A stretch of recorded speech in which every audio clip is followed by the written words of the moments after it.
Guys like you shouldn't even be allowed on a street where real cars drive. 3 weeks earlier, Elijah Carter woke up at 5 in the morning the way he woke up every morning, not because an alarm told him to, but because his body had spent the better part of 2 decades trained to rise before the sun, first as a competitive cyclist chasing a spot on a national team, later as a man who simply never lost the habit even after the reason for it changed. He lay in the dark for a moment listening to the house settle, the particular quiet of a spring morning before the birds had fully committed to the day, and then he got up, pulled on a pair of worn cycling shorts and a faded gray hoodie with a cracked print across the chest that had once said something about a race he'd run in 2009, and padded down the hallway to check on his daughter before he did anything else.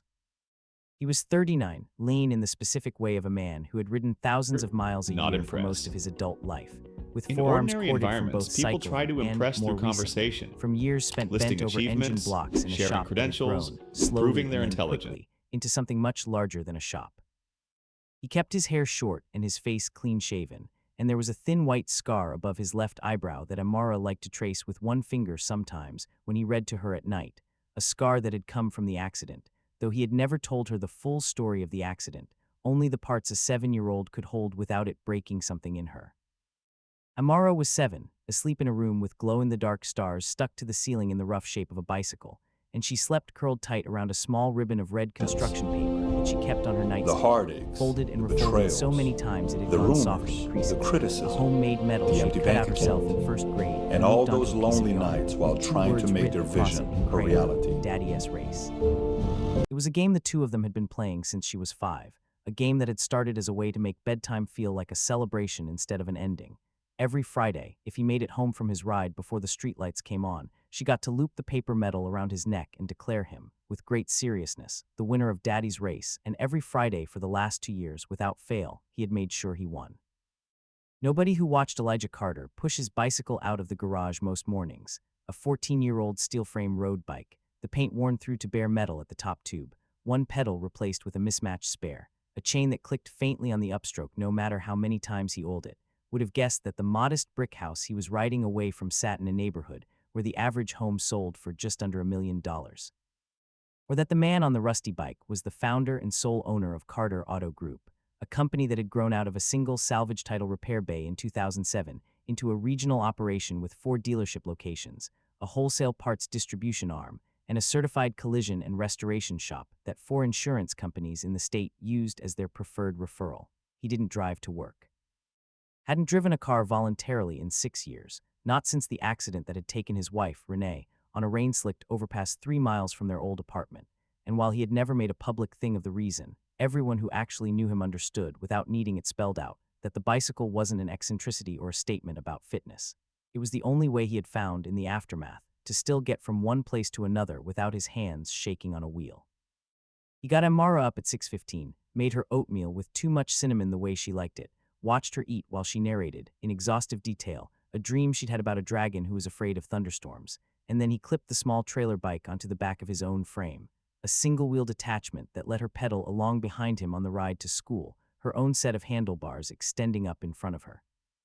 A setup he'd built himself out of parts from his own shop, rather than buy the flimsier version sold in stores, and the two of them rolled out of the driveway at 7:10, same as every morning, down the long curve of Blackwood Lane toward Jefferson Primary, 3 miles away.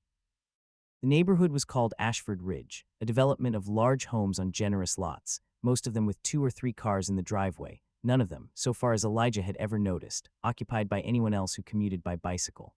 He'd bought the house 4 years earlier, after the company had grown enough to make it possible, not because he cared about the address, but because the school district was good and the lot backed up to a stretch of undeveloped woods where Ammer could catch fireflies in the summer, and he had never once felt the need to explain to any of his neighbors why a man who could have parked a different car in his driveway every day of the week chose, instead, to ride a rusted bicycle past their landscaped lawns each morning.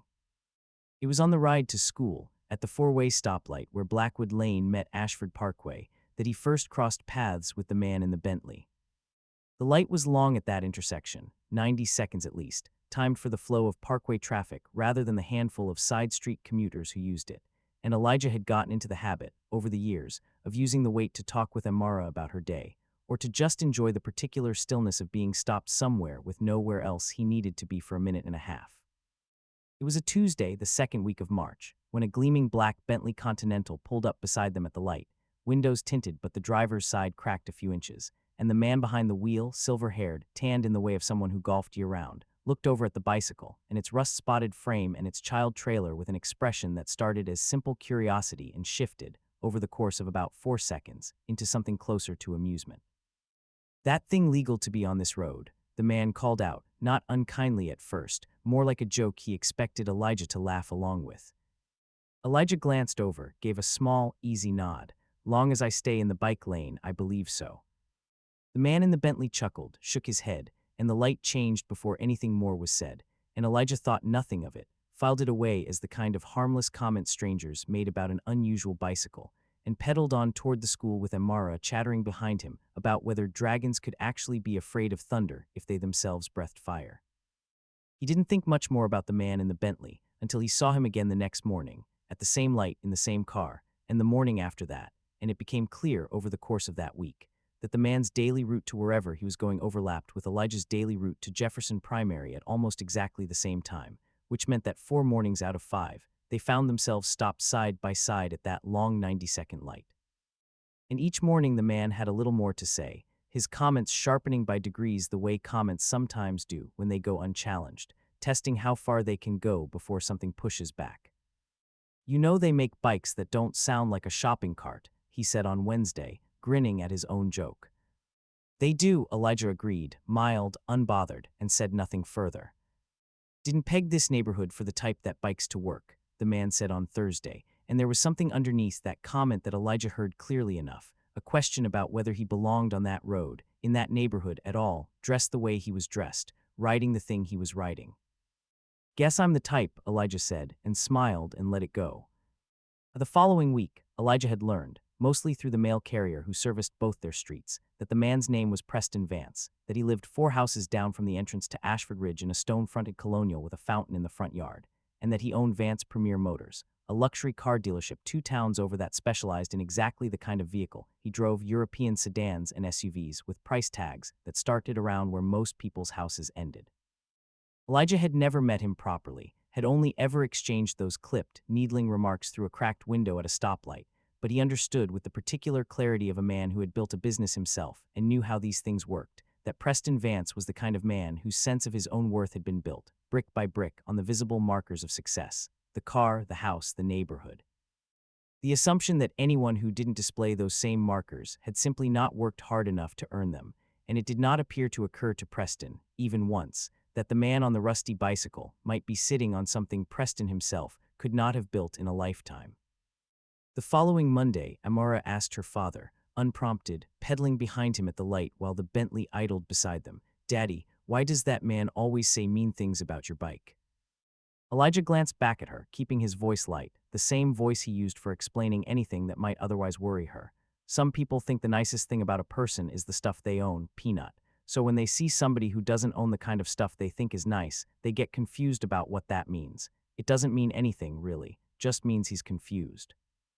"That's es," Illy, Amara said, with the flat, unimpressed certainty of a 7-year-old who had not yet learned to dress her opinions up in politeness.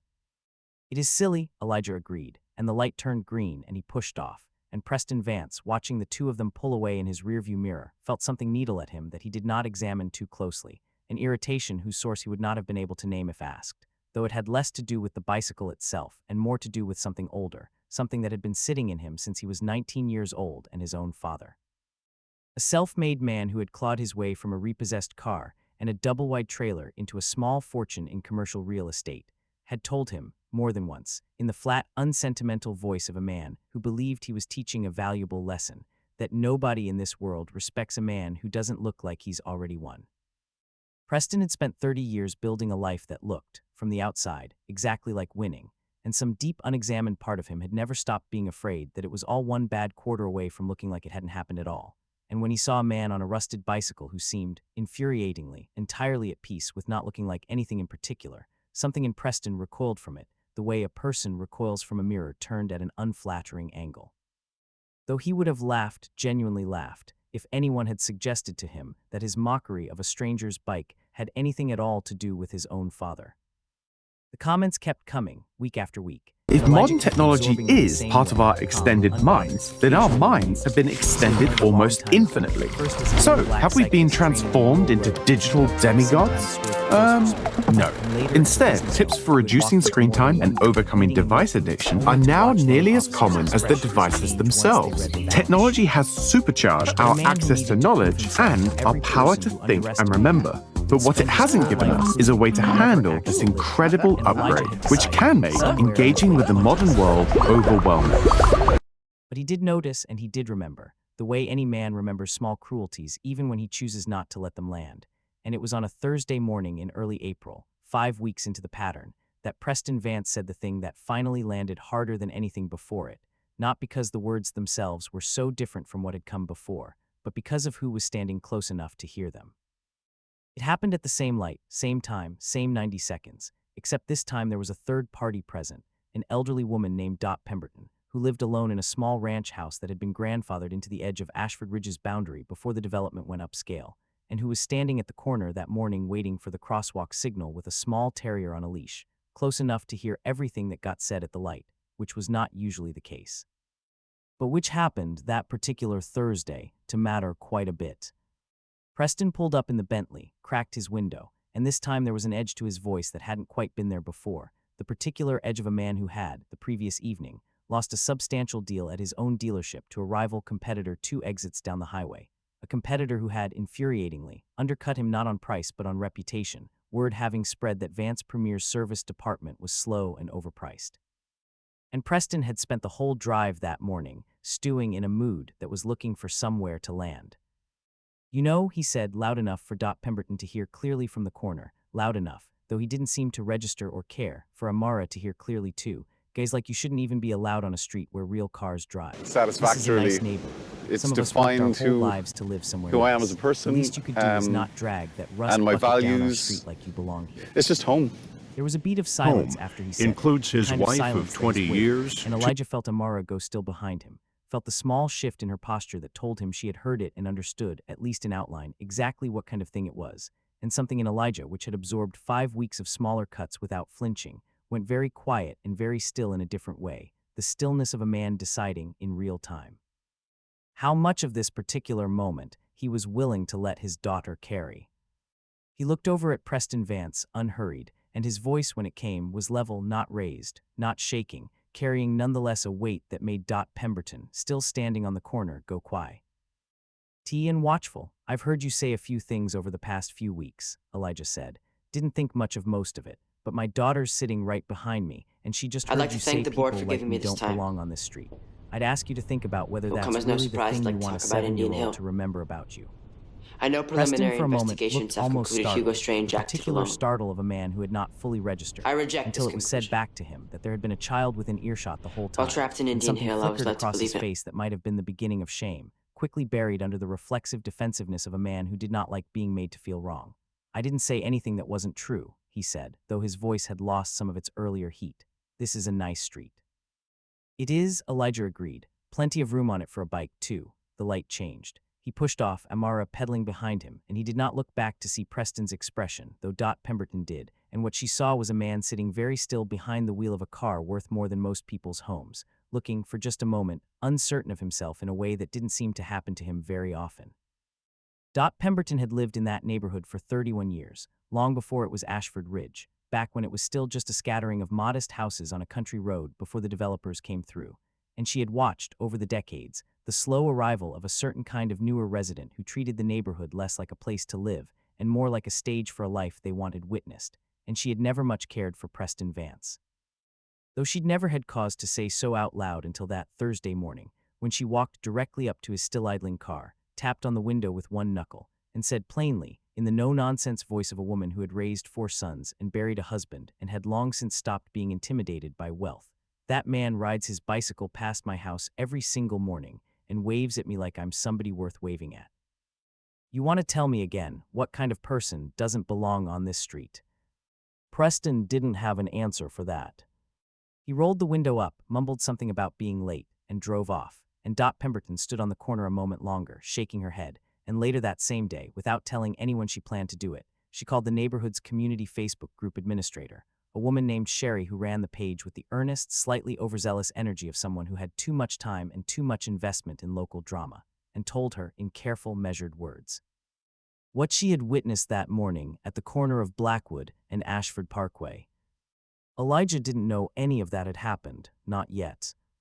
He dropped Amara at school, same as always, and rode on to the corporate office of Carter Auto Group, a modest two-story building on the edge of the county's commercial district that housed the administrative side of the business, accounting, marketing, the wholesale parts division, where he parked his rusty bicycle in the same spot inside the loading dock he always used, chained it to the same railing, and walked in through the back entrance in his cycling clothes, same as any other day. Greeted by name by the receptionist, the accountants, the two salespeople who happened to be in the building that morning for a meeting, none of whom thought it remarkable in the slightest that the founder of the company arrived most days on a bicycle covered in rust, because they had all, over the years, come to understand it as simply who he was. He didn't tell anyone about the comment at the lights. He especially didn't want to make it into something Amara had to keep replaying, so that evening over dinner, he steered the conversation gently toward other things. Her spelling test, the Dragon Dream Saga, which had apparently developed a subplot Not involving impressed. a knight who was also afraid of thunder. In And ordinary if Amara environments, noticed her people father try to being impress slightly through quieter than conversation, usual, she didn't say listing so, though later, achievements, tucking her into sharing bed, she credentials, surprised him by proving bringing their it up intelligence. herself, unprompted in the direct. Unfiltered way children sometimes manage to cut straight to the heart of a thing adults have been carefully tiptoeing around. Daddy, is it true people like us don't belong on our street? Elijah sat down on the edge of her bed, took a moment before answering, wanting to get this exactly right. No, baby, it's not true. That man said something ugly and small because he's scared of something inside himself that has nothing to do with us. And sometimes when people are scared like that, they try to make themselves feel bigger by making somebody else feel smaller. It doesn't The work, not heartaches, really. the It just makes them betrayals, smaller too. the But it's not rumors, true about the us. criticism, We belong wherever we the are. empty bank account, Decide to be and all the those same as lonely anyone. nights while trying to make their Amara vision considered a that with the reality. particular gravity she brought to important conversations, then reached over to her nightstand, picked up the folded red paper medal, and held it out to him, 3 days early, a Thursday instead of a Friday. You should have this today. You won something today. You didn't even yell at him. Elijah took it, looped it gently around his neck, felt something in his chest loosen that had been tight since the stoplight that morning, and told her truthfully that it was one of the best medals he'd ever won. The comments didn't stop after that Thursday, though they softened for a few days, Preston seeming at least briefly chastened by the memory of Dot Pemberton's pointed question, and Elijah continued riding the same route, at the same time offering the same mild nods and short, level answers whenever Preston tried again, giving him, without ever making a show of it, chance after chance to simply stop, to let the pattern die on its own, the way Elijah generally preferred conflicts to end. Not through confrontation, but through the other person quietly running out of interest in being cruel once the cruelty stopped landing the way they wanted it to. But Preston, it turned out, was having a hard month. The lost sale that had soured his mood that Thursday was not an isolated incident. Vance Premier Motors was bleeding customers to newer, more service-oriented competitors, and Preston, who had built the dealership 15 years earlier on the strength of his father's old real estate connections, and had never had to fight particularly hard to keep it profitable, was discovering, with mounting anxiety he did not know how to metabolize, that the business world had shifted under him while he wasn't paying close enough attention. That reputation for service now mattered more than the glossy showroom he'd always relied on, and that his own service department, understaffed, poorly managed, run by a service manager Preston had inherited from his father's era and never had the stomach to replace, was becoming a genuine liability. He didn't connect any of this consciously to the man on the bicycle. But the anxiety needed somewhere to go, and a stranger who seemed entirely unbothered by the things Preston measured his own worth against was, in the twisted arithmetic of a frightened man's ego, an easy and convenient target. It was on the second Tuesday of April, 3 weeks after the "guys like you" comment, that everything changed in a single afternoon. Preston had left the dealership early, frustrated after a service department meeting that had gone badly, driving faster than he should have down a stretch of Ashford Parkway that wound through a wooded section before straightening out toward the neighborhood entrance. And it was on that stretch, at just past 4 in the afternoon, that the Bentley began making a sound Preston had never heard it make before, a grinding, metallic shriek that seemed to come from somewhere underneath the car. Followed almost immediately by a warning light flaring red on the dashboard and the steering wheel going strangely heavy in his hands. He managed to coast the car onto the shoulder, tires crunching against loose gravel, and sat there for a moment in the sudden quiet, heart-pounding, staring at a dashboard full of red warnings he didn't fully understand, in a car that had, until 30 seconds earlier, never once given him reason to think about what was happening underneath its hood. He called his usual service line at the dealership, but it was after 4:30, and the tow contractor Vance Premier used for after-hours breakdowns quoted him a wait of 90 minutes, longer than usual because of an accident tying up trucks on the interstate, and Preston sat on the shoulder of a road he had driven 1,000 times, in a car that suddenly felt less like a symbol of everything he'd built and more like an expensive, useless box he didn't know how to get out of. And it was in that moment, scrolling through his phone for another option, growing more agitated by the minute, that he heard the unmistakable, faint metallic click of a bicycle chain slowing to a stop on the gravel beside him. He looked up and there was Elijah Carter, on the same rusty bike, alone this time, having dropped Amara at an after-school program earlier that afternoon, pausing on his ride home to look at the Bentley pulled crookedly onto the shoulder with its hazards blinking. "You all right?" Elijah asked, swinging one leg off the bike, not making any show of recognizing who it was, though of course he recognized him immediately. Preston looked at him for a long beat, something complicated moving across his face, surprise, and beneath the surprise, a flicker of something closer to dread, the particular dread of a man realizing he might be about to need help from exactly the person he had least earned the right to ask it from. "Car just died on me," he said. Tiffly, grinding sound, then the wheel went heavy, toes 90 minutes out. Elijah leaned his bike against a guardrail, walked over without hesitation, and crouched near the front wheel well, listening for a moment with his head tilted, the particular focused stillness of a man whose ear had been trained by 2 decades around engines to hear the difference between a dozen different kinds of trouble. "Pop the hood for me." Preston hesitated, some old reflex telling him this was absurd, that the man in cycling shorts crouched by his front tire could not possibly know more about this car than the dealership's own service department. But he was stranded, and the alternative was 90 more minutes sitting alone on a gravel shoulder with the day's frustrations curdling in his chest. So he pulled the hood release and got out, and Elijah leaned over the engine bay, looked for perhaps 45 seconds, and then said, without any drama, the way he might have observed that it looked like rain, power steering pump seized. "That grinding you heard was probably the belt starting to shred before it finally let go. That's why your wheel went heavy. Good news is it's not the engine and it's not the transmission. Bad news is you're not driving it another mile like this without doing damage to something else." "You know cars," Preston said, not quite a question, something in his voice adjusting in real time to a fact that didn't fit the shape of the man he'd been mocking for 5 weeks. "I know cars," Elijah agreed. He pulled his phone out of the small saddle bag on his bike, and Preston watched with a slowly dawning and deeply uncomfortable confusion as Elijah dialed a number from memory, put the phone to his ear and said, "Hey, it's me. I need a flatbed out on Ashford Parkway, mile marker 4 near the wooded curve. Power steering failure on a Bentley Continental, can't be driven. Yeah, no, I'm fine, not my car. Somebody's stranded out here. Can you get someone out in the next 20 minutes instead of the 90 they quoted him? Appreciate it." He hung up, slid the phone back into the bag. "Truck'll be here in 20. Bill it to a customer account. I can walk you through setting one up, or you can just pay cash, whichever you'd rather." Preston stared at him. "Whose truck is that? You have some kind of side gig with a tow company?" Elijah considered how to answer that, glanced briefly at the Bentley's grille, and then, deciding there was no point in dressing it up, said simply, "It's my company's truck, Carter Auto Group. I own it." The silence that followed lasted long enough that Preston heard, distantly, a bird somewhere in the wooded curve behind them, the ordinary sound of a spring afternoon continuing on, indifferent to the particular reckoning happening on the gravel shoulder.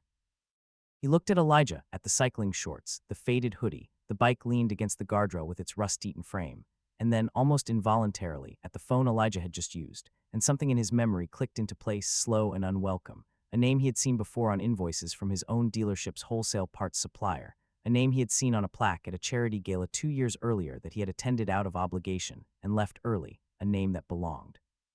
He now recalled with a sinking, vertiginous clarity to the largest independent auto group in the region, a company whose collision center his own insurance partners recommended over his own dealership's service department with uncomfortable regularity. "Carter," Preston said slowly. "Carter Auto Group, that's your Elijah Carter." "I am." "You run 4 dealerships." "4 locations, yeah. 2 of them sell, 2 of them are pure service and collision." Preston sat down heavily on the guardrail, the fight gone out of him all at once, replaced by something that looked, to anyone watching, a great deal like the specific vertigo of a man realizing that the floor he'd been standing on had never been where he thought it was. You ride a bike to work. I do. Every day, that rusty thing. Every day, Elijah confirmed, and there was no triumph in his voice when he said it, no edge, just the same even, unbothered tone he'd used at the stoplight every single morning for 5 weeks.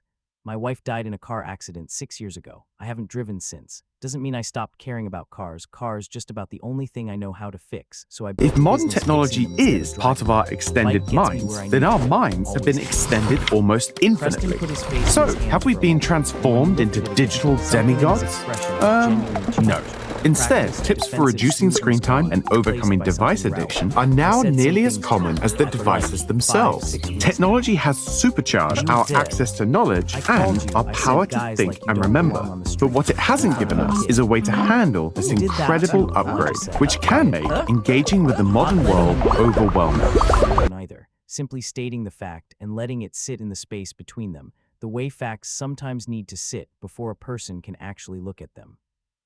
Preston was quiet for a long moment, staring down at the gravel between his shoes, and when he spoke again, his voice had lost every trace of the bravado it had carried at the stoplight. My father used to say something like that to me. Not about you, about anybody who didn't look like they'd already made it. He used to say nobody respects a man who doesn't look like a winner. I built my whole life trying to look like one. And I saw you out there every morning on that bike, looking like you didn't need anybody to think that about you at all, and it made me, he stopped, shook his head, seemed almost startled by his own honesty.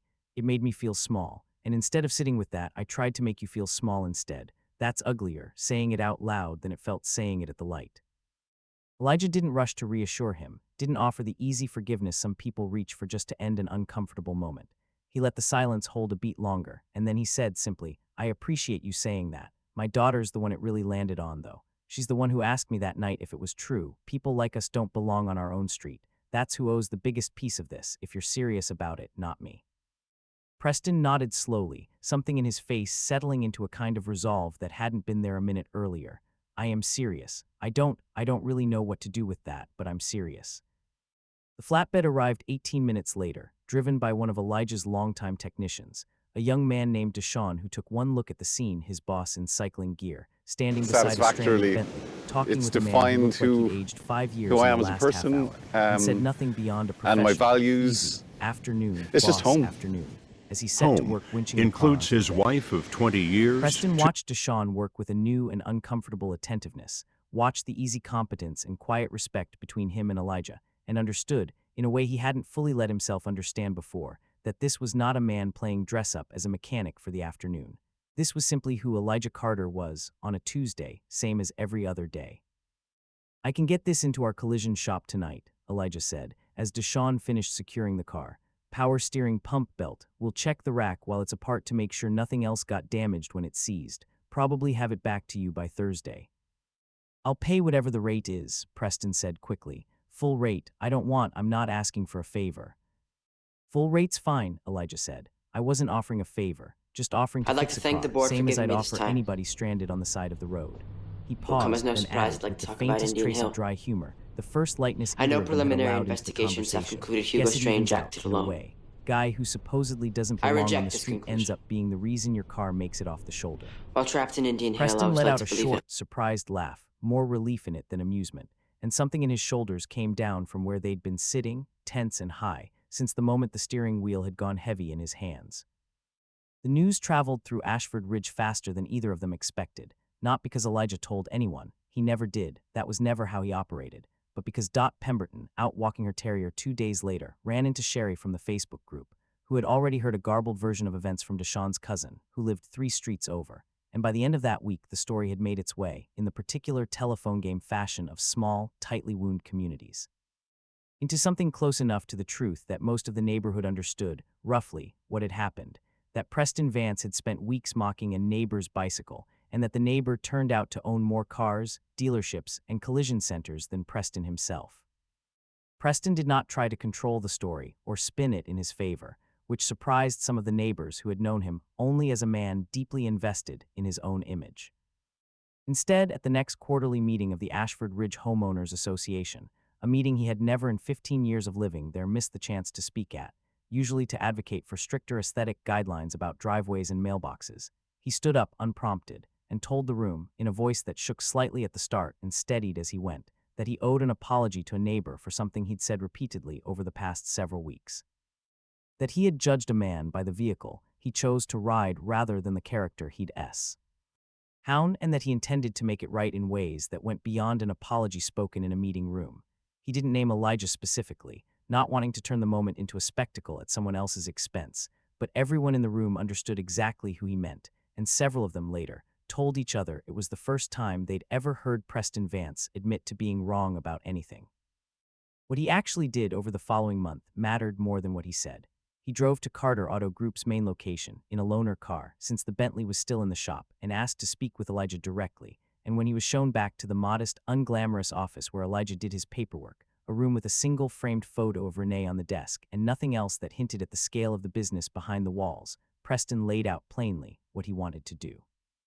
He wanted to personally fund and organize a community. If modern technology is part of our extended minds, then our minds have been extended almost infinitely. So, have we been transformed into digital demigods? No. Instead, tips for reducing screen time and overcoming device addiction are now nearly as common as the devices themselves. Technology has supercharged our access to knowledge and our power to think and remember. But what it hasn't given us is a way to handle this incredible upgrade, which can make engaging with the modern world overwhelming. A world that tells a different story than the one I told at that light for 5 weeks. Elijah studied him for a long moment, and something in Preston's face, the discomfort of a man doing something outside his own instincts, the absence of the old performative smoothness, told him this was not another version of looking like a winner. Amara would probably like helping pick out the bikes, Elijah said finally. She's got strong opinions about handlebar tassels. Preston laughed, surprised again by his own relief. Then I'd like her opinion. The program launched in early May, 40 refurbished bicycles distributed to kids across 3 county programs. Amara solemnly overseeing the tassel selection with the gravity of a 7-year-old given real responsibility for the first time, and Preston Vance stood at the edges of the event in a plain t-shirt instead of his usual tailored jacket, helping Deshaun adjust seat heights, learning, slowly and a little clumsily, how to true a bicycle wheel, and if it was not quite penance. It was at least the beginning of something more honest than the life he'd been performing at that stoplight every morning for 5 weeks. Preston's dealership changed too, in smaller, less publicized ways. He replaced his service manager within the month, brought in someone younger with a reputation for customer care rather than legacy connections.